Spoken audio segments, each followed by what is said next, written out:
Yes, we are at war.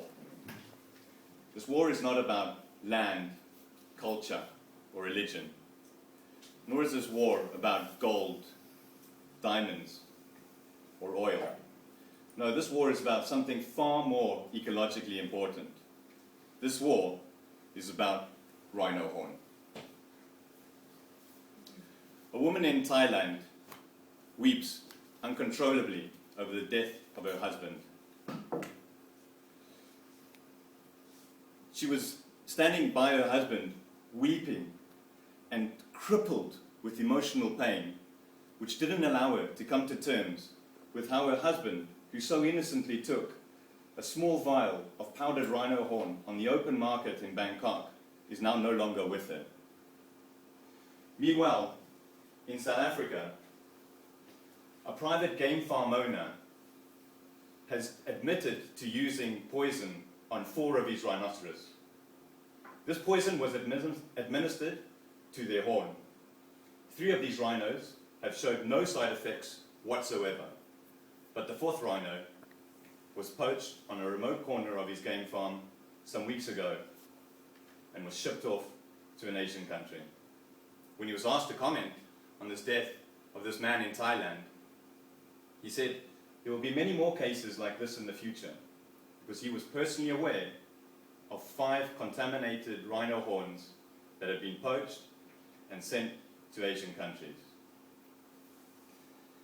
These pictures, which I'm going to show you, are not easy to see, but they're important for you to look at them, because it shows the way that this war is being waged.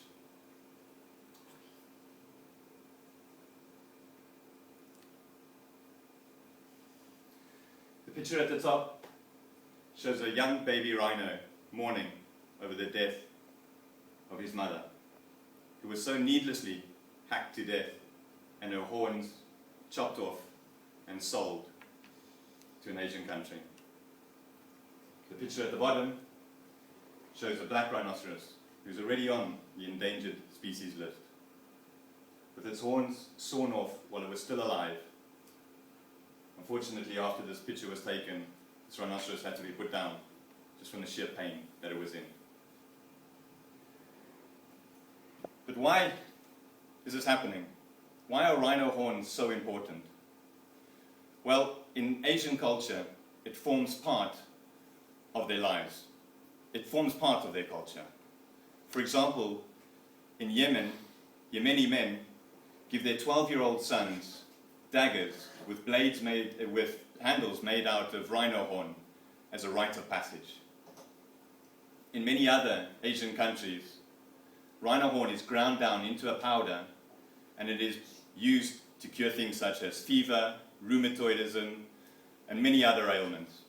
But the truth is, after a plethora of studies, there is absolutely no relation whatsoever between rhino horn and its healing power.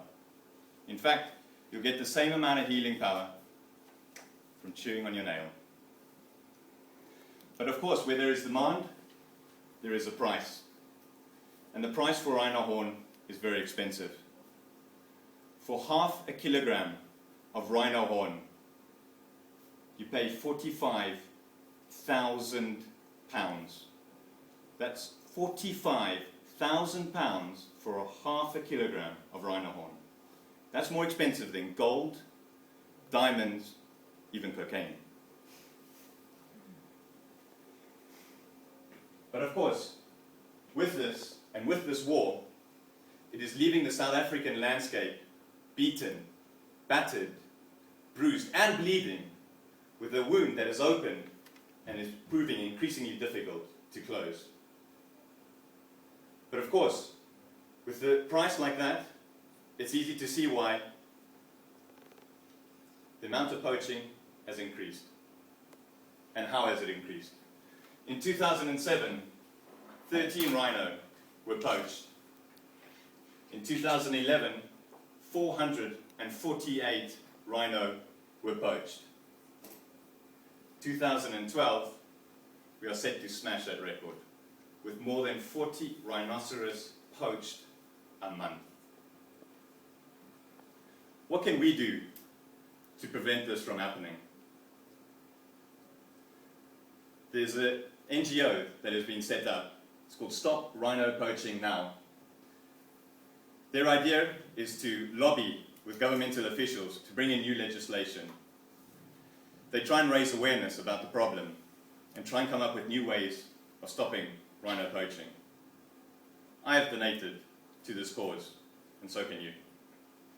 Because in order for us to prevent further Taiwanese women crying over the needless deaths of their husbands, and to prevent the rhinoceros from going extinct, we need to stop rhino poaching, because this is a war worth winning.